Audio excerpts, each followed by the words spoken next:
মুবারক। ঈদে মিলাদুন্নবী সাল্লাল্লাহু আলাইহি সাল্লাম সারা বিশ্বের মুসলমানদের জন্য অত্যন্ত পবিত্র ও মহামান্বিত সময়। এই মহতী পবিত্র অনুষ্ঠানে উপস্থিত হতে পেরে আমি মহান রাব্বুল আলামিনের দরবারে অশেষ শুকরিয়া আদায় করছি।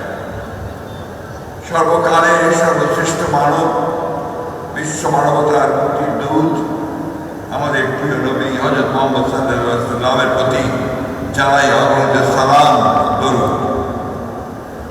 একই সঙ্গে ইসলামের সকল নবী রাসূল, নবী সাল্লাল্লাহু আলাইহি ওয়াসাল্লামের পরিবার পরিজন, সাহাবায়ে কেরাম, তাবেঈন, তাবেঈন সকল মুমিন মুসলমানের রূহের মাগফিরাত ও শান্তি কামনা করছি।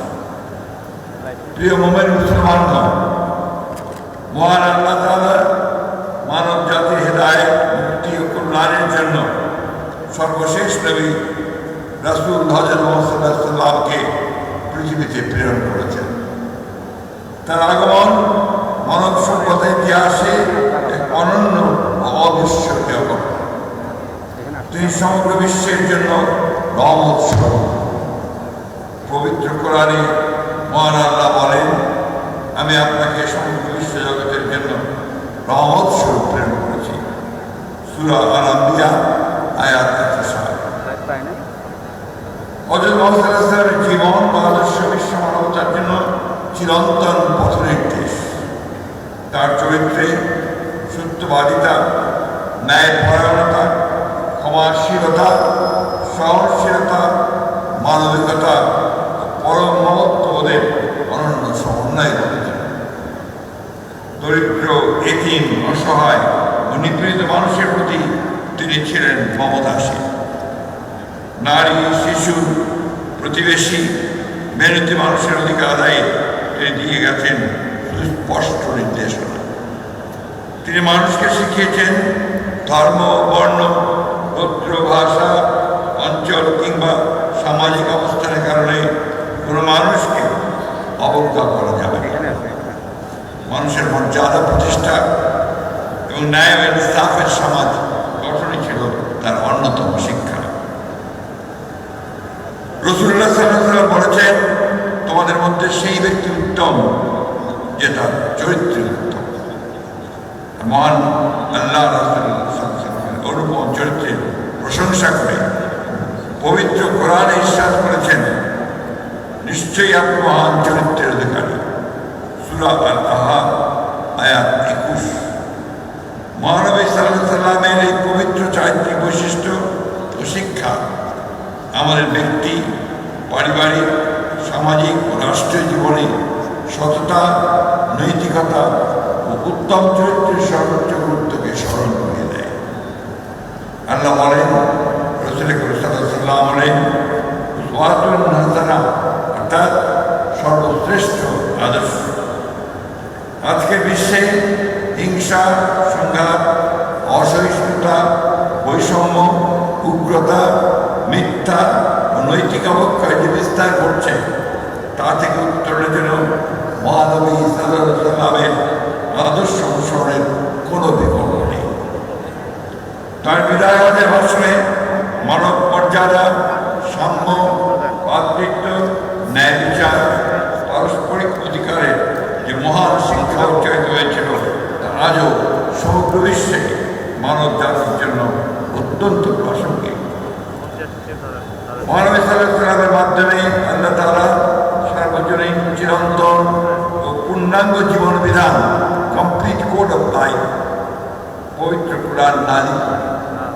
তার মাধ্যমে মানব জাতির শান্তি, ন্যায়, সাম্য, ভ্রাতৃত্ব ও মানবতার অনুপম বিধান ও আদর্শ ইসলাম ধর্মকে পরিপূর্ণতা দান করে। মহানবী সাল্লাল্লাহু আলাইহি ওয়াসাল্লামের প্রতি প্রকৃত ভালোবাসা প্রকাশের উপায় হল কোরআন ও সুন্নাহর আলোকে আমাদের জীবন, পরিবার, সমাজ ও রাষ্ট্রকে পরিচালনা করা। সম্মানিত সুধীমণ্ডলী, বাংলাদেশ সাম্প্রদায়িক সম্প্রীতি, ধর্মীয় সহাবস্থানের এক উজ্জ্বল ঐতিহ্যের দেশ। এদেশের মানুষ যুগ যুগ ধরে পারস্পরিক শ্রদ্ধা, সহনশীলতা ও সম্প্রীতির সঙ্গে বাস করে আসছে।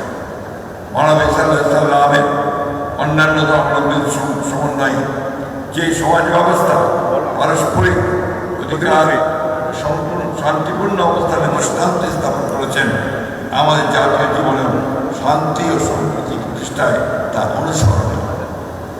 সেই দৃষ্টান্তকে পথে করেই আমরা এমন একটি বাংলাদেশ গড়ে তুলতে চাই যেখানে ধর্মপ্রাণ মানুষ স্বাধীনভাবে ধর্ম পালন করবেন, সকল ধর্মের মানুষ নিরাপদ ও সম্মানজনক জীবনযাপন করবেন, ন্যায় বিচার, সাম্য, মানবিক মর্যাদা, পরস্পর সৌহার্দ্য হবে রাষ্ট্র ও সমাজের ভিত্তি।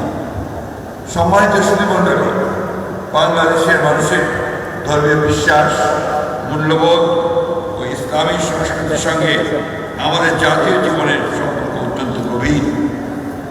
শহীদ রাষ্ট্রপতি জিয়াউর রহমান সেই অনুভূতির প্রতি সম্মান জানিয়ে সংবিধানের প্রস্তাবনায় বিসমিল্লাহির রহমানির রহিম সংযোজন করেন। তিনি 4টি বিভাগীয় শহরে ইসলামী সাংস্কৃতিক কেন্দ্র স্থাপন করেন। তাঁর শাসনামলে ইমামদের প্রশিক্ষণের মাধ্যমে তাদের ধর্মীয় দায়িত্বের পাশাপাশি সমাজ কল্যাণ ও অর্থ সামাজিক উন্নয়নে সম্পৃক্ত করার কার্যক্রম শুরু হয়। এই জন্য প্রতিষ্ঠা করা হয় ইমাম প্রশিক্ষণ একাডেমি।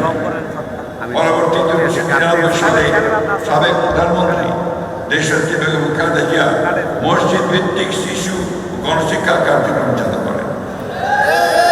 2001 সালে ইমাম মসজিদ কল্যাণ ট্রাস্ট প্রতিষ্ঠা করেন।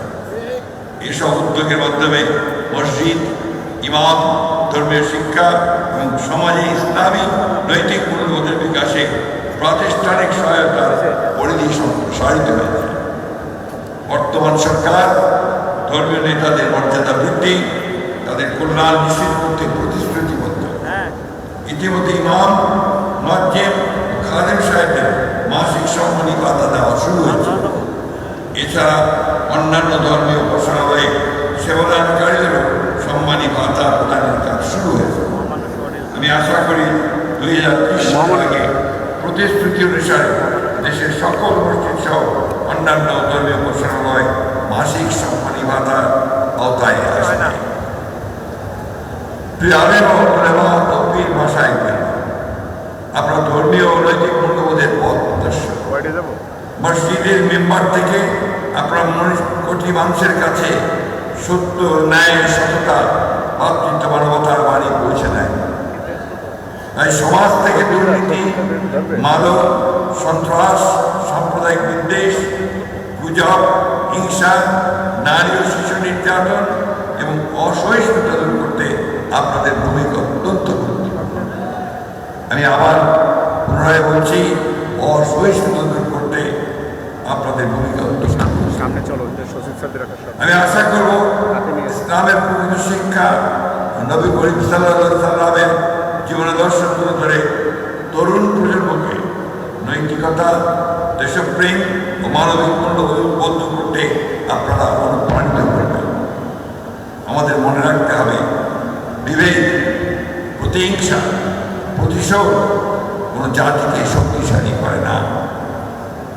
অতীতের কর্তৃত্ববাদ, শাস্তিবাদ ও অন্যায় যেন আর কখনো ফিরে না আসে, সেজন্য রাসূলুল্লাহ সাল্লাল্লাহু আলাইহি ওয়াসাল্লামকে অনুসরণ করে এবং ধর্মের শান্তি, ন্যায় ও সম্প্রীতির মর্মবাণীকে হৃদয়ে ধারণ করে গণতন্ত্র, ন্যায় বিচার, সুশাসন ও মানুষের মৌলিক অধিকার রক্ষায় আমাদের ঐক্যবদ্ধ থাকতে হবে।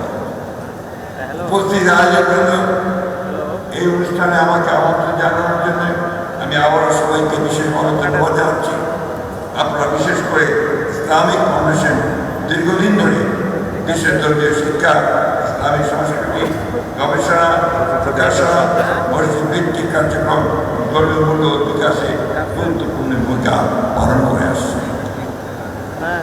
আমার বিশ্বাস, পবিত্র ঈদে মিলাদুন্নবী সাল্লাল্লাহু আলাইহি ওয়াসাল্লাম উপলক্ষে আয়োজিত এই ধরনের কর্মসূচি ইসলামের শান্তি, সৌহার্দ্য ও মানব কল্যাণের বাণী মানুষের কাছে পৌঁছে দিতে কার্যকর ভূমিকা রাখবে। আমি এই মন্ত্রী আসার আগে আমাদের মাননীয় ধর্মমন্ত্রী, প্রতিমন্ত্রী মহোদয় ইসলামিক ফাউন্ডেশন এবং বায়তুল মুকাররমের সম্প্রসারণ, উন্নয়ন, এই বিষয়ে কথা বলেছেন। আমি অবশ্যই সরকারকে অনুরোধ করব যে তারা যেন এই বিষয়টি গুরুত্ব সহকারে গ্রহণ করে এবং এই বিষয়গুলো যেন বাস্তবায়িত করা সম্ভব হয় সেই বিষয়ে তারা উদ্যোগ গ্রহণ করবে। পরিশেষে পবিত্র ঈদে মিলাদুন্নবী সাল্লাল্লাহু আলাইহি ওয়াসাল্লামের এই মহিমান্বিত দিবস উপলক্ষে আমি সকলের প্রতি আহ্বান জানাই, আসুন আমরা মহানবী হযরত মুহাম্মদ সাল্লাল্লাহু আলাইহি ওয়াসাল্লামের সত্য, ন্যায়, সততা, সহিষ্ণুতা, ক্ষমা, মানবপ্রেমের মহান আদর্শে নিজেদের জীবন ধারণ করে ধর্মের নামে বিভেদ বৈষম্য নয়, ইসলামের শান্তি ও মানবতার বাণী ছড়িয়ে দেয়। মহান আল্লাহ আমাদেরকে সকলকে প্রিয় নবী হযরত মুহাম্মদ সাল্লাল্লাহু আলাইহি ওয়াসাল্লামের জীবন আদর্শ অনুসরণ করার তৌফিক দান করুন। আমাদের দেশ ও জাতিকে সকল অনিষ্ট, বিভেদ, অশান্তি থেকে রক্ষা করুন। বাংলাদেশকে শান্তি, ন্যায়, সাম্য, সম্প্রীতি ও সমৃদ্ধির পথে এগিয়ে নিয়ে যান। আমি পবিত্র ঈদ মিলাদুন্নবী সাল্লাল্লাহু আলাইহি ওয়াসাল্লাম উপলক্ষে আয়োজিত উপকার অনুষ্ঠানমালার শুভ উদ্বোধন ঘোষণা করছি এবং সকল কর্মসূচির সার্বিক সফলতা কামনা করছি। মহান আল্লাহ আমাদের সহায় হন। আমিন। আল্লাহ হাফেজ। বাংলাদেশ জিন্দাবাদ। সম্মানিত সুধী মণ্ডলী, আমাদের জাতীয় জীবনে রাসূলুল্লাহ সাল্লাল্লাহু আলাইহি ওয়াসাল্লামের শিক্ষা ও আদর্শ অনুসরণের আহ্বান সম্বলিত উদ্দীপনামূলক অসাধারণ ভাষণ প্রদান করার জন্য গণপ্রজাতন্ত্রী বাংলাদেশের মহামান্য রাষ্ট্রপতিকে গভীর শ্রদ্ধা এবং অশেষ কৃতজ্ঞতা জ্ঞাপন করছি। মহামান্য রাষ্ট্রপতি, আপনার ইসলামিক ফাউন্ডেশনের কাজের স্বীকৃতি আমাদেরকে উৎসাহিত করেছে। বায়তুল মুকাররম জাতীয় মসজিদের সম্প্রসারণের প্রতি আপনার মমত্ববোধ জাতীয় মসজিদের মুসল্লিদেরকে অনুপ্রাণিত করেছে। আমরা আয়োজকদের পক্ষ থেকে আপনার সুস্বাস্থ্য এবং দীর্ঘায়ু কামনা করছি। সম্মানিত সুধী মণ্ডলী,